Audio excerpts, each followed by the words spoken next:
Yung iba ay gusto nila mabilisang pagsikat. Sumasabak sila sa mga pa-sexy. Alam mo, naaawa ako sa mga girls. Feeling nila yun ang magiging daan, yun towards stardom. Diyos ko, sa mga panahon ngayon, hindi totoo yan. Si Paul Salas, mga indecent proposal siya, 500,000. 200,000 ang alok mo, hindi mo malang mapaayos ang ipin mo. Tinanong ko si Dennis kung nagre-reply ba sa iyo yung mga anak mo kapag binabati mo. Wala pa rin daw. Oo. Hayaan mo na, G, pray lang tayo kay Lord. Tinakwil na ba nila si Dennis bilang tatay? Hello mga ka-update, ito po ang inyong mga lingkod. Ito po si Mama Loy! At ito naman po si Papa O at ang audition niya. Ano pa nga ba? Ang lagi inyong inihihirit sa amin? Ay! Ichika mo na! Dali! Ayan, ako nakakaloka, Loy. Oy, ang dami na pong mga gustong mag-artista. Wala namang problema sa mga gustong mag-artista. Ang nakakaloka, Loy, yung iba ay gusto nila mabilisang pagsikat. O, katulad ng mga kababaihan. Kahit na yung mga kalalakihan, no, sumasabak sila sa mga pa-sexy. Oo, yung mga, kung mapapansin ninyo, no, yung mga dinukot na eksena sa mga pelikula. Alam mo, naaawa ako sa mga girls. Bakit? Yung mga wannabes, yung mga gusto maging actress, o yung feeling nila, yun ang magiging daan, yun ang magiging stepping stone nila towards stardom. Diyos ko, naku, hindi totoo yan. Sa mga panahon ngayon, hindi totoo yan. Maniwala kayo sa akin. Hindi ganun kabilis na parang nagpa-sexy kayo, pwede na kay Rosana Roses. Or Stella Estrada. Nung araw, Loy, Diyos ko, yung pumping scene, hindi ka po pang pumping scene, may ex ka. Eh ngayon, dahil nga sa presensya ng digital, nakakaloka. Nakapanood na ba kayo doon? Ayoko na magbanggit kung ano to, ha? Pero grabe, naaawa ko sa mga girls kasi yung pumpingan, yung pumping, gano'n. Ang talagang tumutunog pa. O, napapanood ni Jackson, eh. Napanood mo din? Oo. May mga eksena pa na ilan yung lalaki na magtatangka o yung mag-aano sa mananamantala doon sa isang babae. Ganun ang mga eksena. Nahihilo na ako, ha, sa totoo lang. Ako, meron ako 5 anak na babae. Kaya ako nalulungkot. Ano ba, saan ba patungo itong mga batang ito? Gusto ko kayong pangaralan, mga iha, ha? O hindi ganun kadali ang mag-artista sa mga panahon ngayon. Mas maganda kung meron kayong ganon at marunong kayong gumanon. Di ba? Mag-TikTok kayo, mag-FB kayo, gumawa kayo ng pang-viral na ganon-ganon. Huwag naman kayo sasamak sa na hubot-hubad na sila.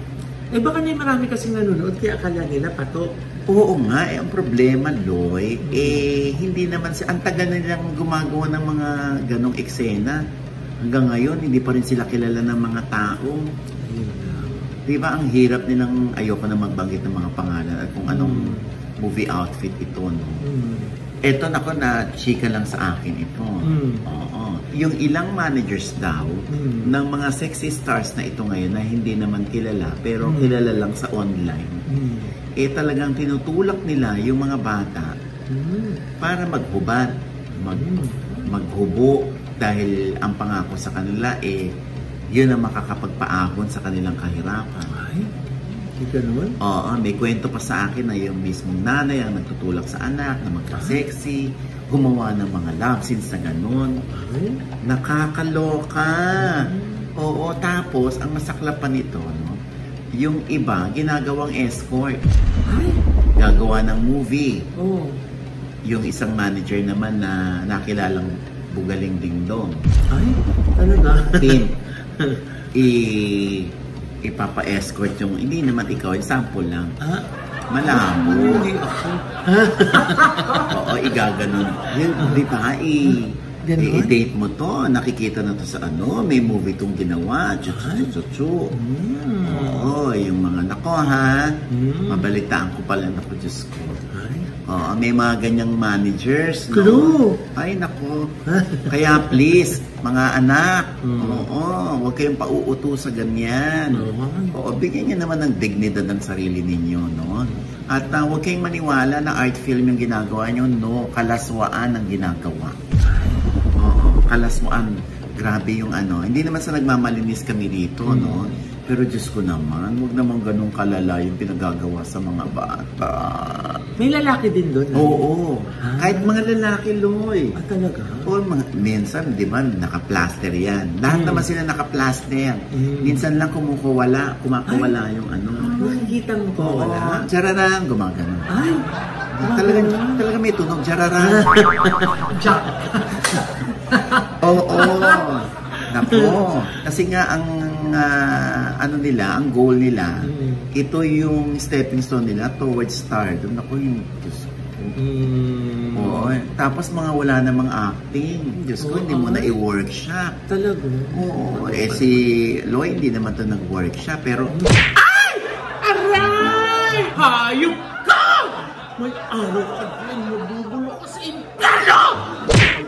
Aray! Hayop ka! May araw ka din, mabubulo ka sa impyerno! Ba't nakasmile? dapat pala ikaw na lang yun. Ikaw yung pinapumping doon. Mas marunong pa siya kumarte. Oh yeah, serious ha. May mga, naku, mga nanay naman. Oo, yung ibang nanay ha, huwag nyo naman itulak mag-bold yung anak ninyo. Dahil lang gusto nyong umakong kayo sa kahirapan. Marami namang ibang paraan. Huwag naman, pwede namang sexy scene, pero huwag naman yung ganon. Gusto nyo ba nakikita yung anak ninyo na, Diyos ko, kinukuyog ng mga lalaki? Nakakaloka. Awang-awa ako sa mga Diyos ko. Sumakit bigla ang ulo ko nung makita ko yung eksena. Parang, ano ba to? Art pa rin ba yun? Okay, Diyos ko. Mga managers naman, ha? Lalo na yung mga jugaling dingdong. Oo, wag naman. Huwag nyo namang jugaling dingdong nanay eh. Kaya ganun. Magbago na kayo. Sino ba yan, Nay? May clue ba? Kilala ba namin? Somehow. Ay, nako. My lips are sealed sometimes. Ha?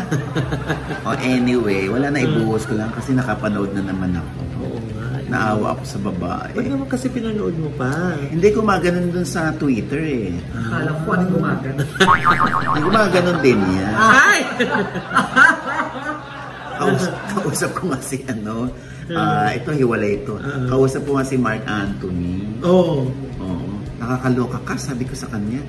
Nakita ko yung ano mo, bird mo. Ay! Sa Scorpio Nights 3. Ay!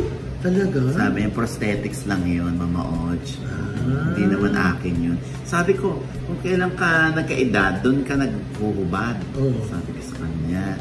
Sabi naman ni Mark Anthony, kasi nung bata ako, mataba ako eh, di ba?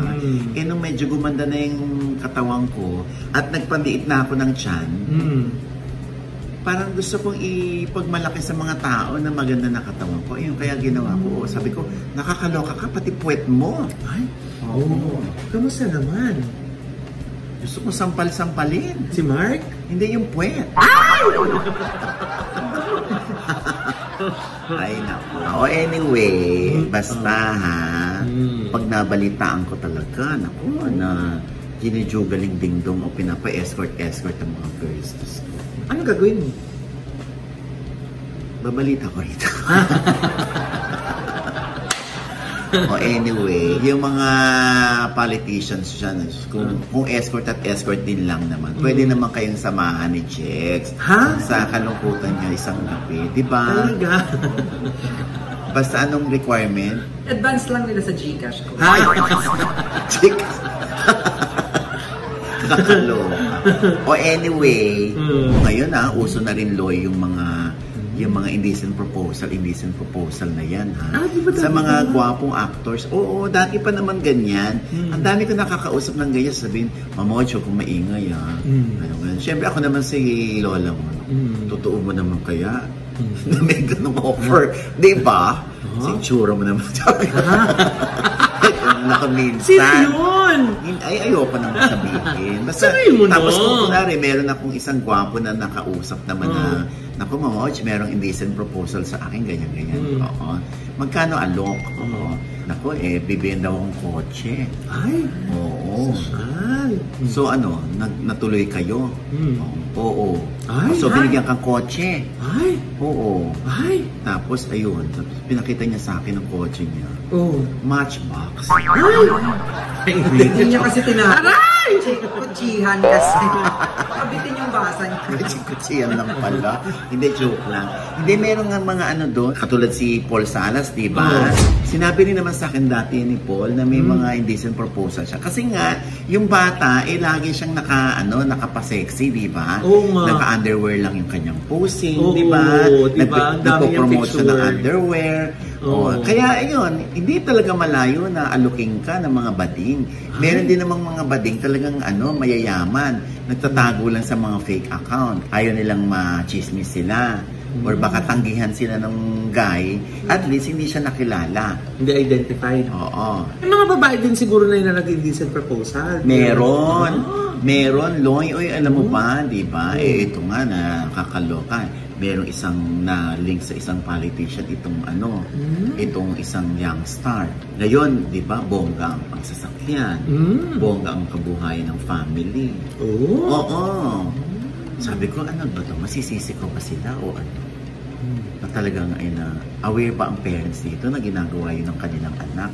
Siguro magkakaiba lang talaga yung tingin natin pag pamilya. Kung gaano natin ito protektahan o kung ano yung mga vision natin in life or yung goal natin in life na kailangan kami pagdating ng araw. Kahit sa anong paraan gagawin namin para umunlad lang ang buhay namin.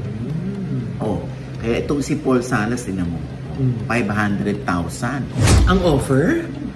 Ang sukli, gaga. Siyempre, offer. Sinuklian. Baka 1 million yung binigay eh. Sinukli yung 500. Hindi, ano naman. May karapatan naman ng bata na alukin ng ganon. Pero ang daming mga etsuserong bakla na pwede ka ba 200,000? Pwede ka ba? Tapos wala namang mga pera. Ay. Tapos may mga, pag nakita mo yung profile pic bungi, kaalo ka ng 200, wala kang pampangipin. Di ba?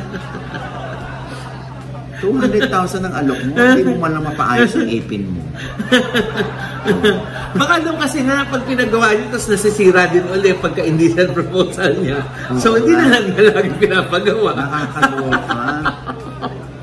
Tapos, meron pang na akala mo pagkayaman-yaman, tapos parang may white gold ng ipin. Yung pala, palara lang ng sigarilyo. Oo. Kaya minsan, etsuserong palakalang din yung mga bading na ganyan. Nasumbong nga sa akin yung isang BL series na lagi yung ginagawa BL series. Meron sa kanya 250 daw. Ay? Oo. Ganyan nabigayan ngayon? 250,000. Talaga ba? Oo. Pinatulan mo, hindi mama, kasi ang daldal. Madaldal siya. Kung sino-sino yung inisa-isa raw yung mga pangalan ng mga nahada niya. Para lang sabihin dun sa guy na, ito, naging client ko na to, or nahada ko na to. Syempre, ang takot ng lalaki, ako din, isasama mo sa list ng mga idadaldal mo. Kaya natakot siya, hindi na siya pinlock na lang niya yun. Sino yun? Mapag-uusapan naman yan, Loy. Bigyan mo akong 250. Ha? Yung sa'yo, 250, permission pa lang. Yung sa kanya, 250, may ganap na. Di hatahin mo.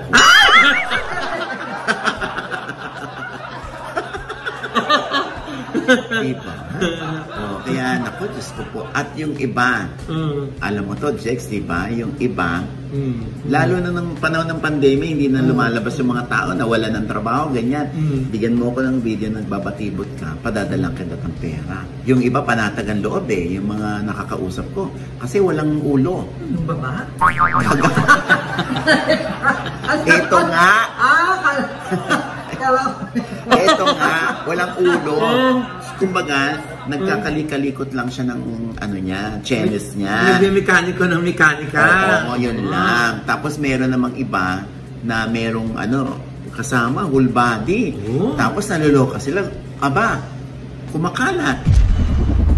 Kumakalat. Magkano binigay? 20,000. Tapos kumalat pa yung kahihiyan. Diyos ko, ayaw na tuloy mag-artista. Sino din yan? Kaya nasa US na siya. Ay! Sino yun? Sabi ko, ikaw naman kasi gaga-gaga ka. Ba't ka nag-ano? Akala ko kasi hindi na ilalabas. Ayan, nailabas. Dapat nilinaw mo kung ano yung lalabas. Kung yung Jennifer Similia o yung video ang ilalabas. Nakakaloka. Dami-dami kong kwentong ganyan. Kaya mag-iingat po tayo. Lalo na doon sa mga non-showbiz or sa mga karaniwan o ordinaryong tao, boyfriend nyo or girlfriend nyo, naku, kung talagang nag-iinit ang mga pakiramdam ninyo, kailangan lang malayo ang phone nyo. Kasi, Diyos ko, kawawa kapag nakapag-split kayo, tapos gagawin sa inyong blackmail. Di ba? Oo, te. At ang mas nakakaloka, November 2, ito ang pinag-uusapan natin, imbis na nakakatakot. Nakakaloka. At nakaka-elya. Hindi nakakatakot. Anyway, ayan, basta mag-iingat po tayo. Huwag po tayong basta-basta pauuto. Maraming pupunta sa akin, Loy, tapos nagreklamo na rin sila sa NBI pero wala naman daw action. Mas maganda ho na hindi na po natin makontak ang NBI kasi hindi po natin yung ginawa. Di ba? Babalik pong labas. Hindi na labas. Labas to, labas. Itong katapat ni Kabaya. Kababalag. Oy, ito pa nakakaloka. And then, ko lang, si Dennis, naawa na naman ako kay Dennis Padilla. Di ba lahat ng anak niya, kada birthday, binabati niya. So, ito namang huli, ang binati niya, si Danny Barreto. Si Danny. Dahil ang birthday. Tinanong ko si Dennis, kung nagre-reply ba sa iyo yung mga anak mo kapag binabati mo? Wala pa rin daw. Hayaan mo na, Chi, pray lang tayo kay Lord na isa sa mga araw na to, sagutin ako ng mga anak ko. Sabi ko, si Danny Barreto, sinagot ka, hindi rin daw. Grabe, no? Yung lang, re-replyan lang, o i-appreciate lang yung pagbati dahil naalam. I-acknowledge lang. Oo, di ba? Lang ako, parang, hindi ko alam, ano ba to? Tinakwil na ba nila si Dennis bilang tatay? Baka naman na isang araw. Someday, kaya one day. Sana nga, mahintay pa ni Dennis yun, syempre, habang malakas pa siya. What if, di ba? Hindi natin kabisado ang buhay, Loy. Kinabukasan, may maganap kay Dennis, di ba? Syempre, alam ng mga tao yung istorya. Anong magiging reaction ng mga bata? Di ba? Yan lang, lang ako. Tatay din kasi ko, kaya iiwasan kong mangyari sa akin at sa mga anak. At least consistent si Sir Dennis na sa pagbati sa lahat ng mga may birthday. At least consistent din yung mga anak sa hindi pagsagot. Naku, nakakaloka. Hindi, basta isang araw siguro magigising na lang yung mga bata na kailangan na natin talagang kausapin si Daddy o si Papa. Diba? After all, namalaki na tayo ayaw na rin naman nating mangyari sa atin yan at sa mga anak natin. Diba? Sana lang yun ang pangarap ko din for Dennis. Yan na lang ang kumbaga yan na lang ang karga ni Dennis. Na sana mabati siya ng kanyang mga anak. Ay nga pala, Loy. Gusto natin pasalamatan si Eric Santos. Yes. Si Konsehala Aiko Melendez. Yes. At ang mga mamshi. Ang mga mamshis na sina Jolina at Melay Cantiveros. Yes. Francisco. Jolina, thank you so much. Dahil ayan po, talagang sila ay pumunta sa susuportahan kita. Ito yung tauna naming okasyon sa Kasuso Foundation o sa Philippine Foundation for Breast Care Incorporated. Yes. Ang Kasusukon o yung Kasuso Convention para sa Breast Cancer Awareness Month. Diba? Naloka ba kayo, Loy, doon sa mga pasyente na naroon? Grabe, kala mo mga walang sakit diba? May stage 4 na, andun pa din, malalakas pa din. Stage 3, sila ay, despite the fact na meron silang Big C, talaga namang happy pa rin sila, yung hindi sila kinukuluban ng lungkot. Happy disposition. Oo, tapos nakakapanood sila ng mga palabas. Andun pa si Kiray. Waki Kiray. Grabe yung show ni Kiray. Oo, nag-concert ang lola mo. Diba? Oo, ayan, oo.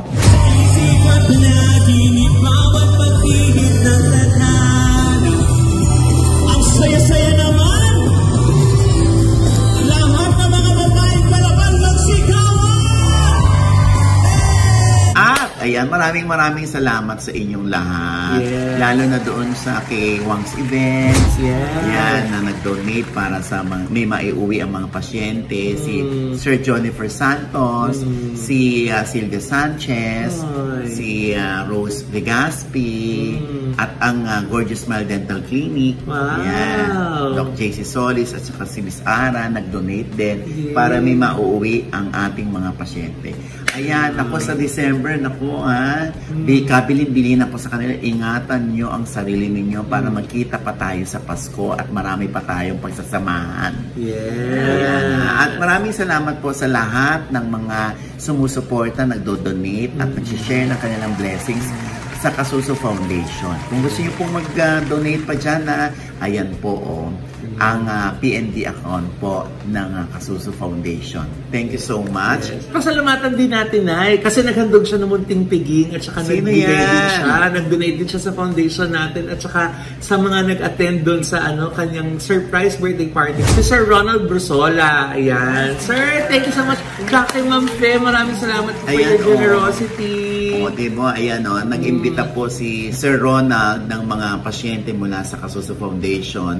Ayan po, nandyan sila, tuwan-tuwa sila. Walang umuwing luhaan. Yes! Thank you so much, Sir Ronald, sa uulitin po. Yes! Kayo magsasawang tumulong sa mga nangangailangan, lalo na sa ating mga breast cancer patients. Thank you so much. Warriors and survivors ng Kasuso Foundation. Yes. And with that, mga kaibigan, ito po ang inyong mga lingkod. Ito po si Mama Loy. Wala po ng mga nanonood sa amin na hindi pa nagsasubscribe. Naku ho, it's about time! Mag-subscribe na po kayo dahil napakadali lang. I-click lang po yung subscribe button na nandyan sa ibaba. At kung naibigan po yung aming episode niya at meron kayong komento sa lahat ng aming chika, i-comment nyo po yung below, i-click ang like button at huwag kalimutan i-click ang notification bell. Dahil pag kinlik niya kayong unang-una manonotify na meron kami latest update at syempre pa ang kanya-kanya naming channel. Yes, sana manood at mag-subscribe po kayo sa channel ko. That's Mama Loy, M-A-M-A-L-O-I. At meron po tayong bagong vlog dyan. Sana po panoorin po ninyo. And thank you so much, Dr. Haya Packing sa Victoria Skin for My Skincare. Dyan po yan sa Victoria Tower sa EDSA, malapit po sa GMA. And Dr. JC Solis or Jesus Cancho Solis of Gorgeous Smile Dental Clinic para sa mga gorgeous na ngiti. Yes, Dr. JC. Diyan po yan sa E. Rodriguez, tapat ng Christ the King Church. Yes. Jex? At syempre sa Tita Jegs Channel, manood po kayo. May bago po akong vlog dyan. At pasalamatan ko lang ang Just Relax Massage and Spa at ang Ideal Vision. Thank you po! Yay! Ayan, at syempre pa, maraming salamat sa Premier Trip at Celeb Skin for my skincare. Diyan ako nagpapa-facial at nagpapa-drip. Marami po silang promo dyan. Go lang po kayo dyan. Okay? At syempre pa, ang Liuhana Boracay Beach Resort. Yes! Dyan po yan sa Boracay, syempre pa. Sa mga discounts, ganyan, promo, naku, doon po kayo dumiretso sa mismong website, ohana.com. True. Okay? Yeah. At syempre, ito pa rin po inyong lingkod, Papa Austin Oji Diaz na lagi nagsasabi at nagpapaalala sa inyo na sa tuwing gigising po tayo tuwing umaga, huwag na huwag po kayong makakalimot na magpasalamat sa Panginoon. Dahil tayo kanyang ginising, ibig sabihin, may mission pa rin po tayo sa buhay. Sabay sabing, every gising is a blessing! At ano pa nga ba ang lagi niyong inihirit sa amin? I-chika mo na! Dali! Nakakaloka si Jex. Bakit? Dati kasi namang escort yun. Tapos na-promote. Hindi na maamin. Siyempre nagbagong buhay na siya. Kaya tinan mo yan, pag lumakad yan maya-maya, iika-ika. Bakit? Nabugbog. Nag-escort ako, tas news.